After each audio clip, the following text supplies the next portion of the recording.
Hello hello ఏం చేస్తున్నావే? ఏం చేయట్లా, మామూలుగా కూర్చున్నా.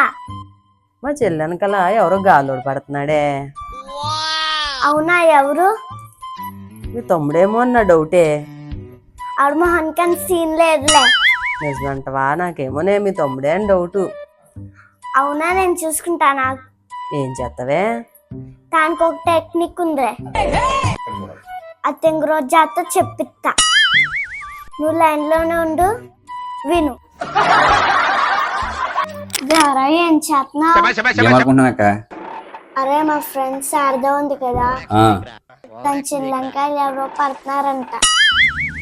తెలియదు కాబట్టి గొడవ లేదు. అవునా? పడతా పడ్డారులే, వయసులో అమ్మాయిలు కుర్రలు పడపోతే తాతలు పడతారేంటి? అది నేను పోలీస్ స్టేషన్ లో కంప్లైంట్ ఇద్దాం అనుకున్నా.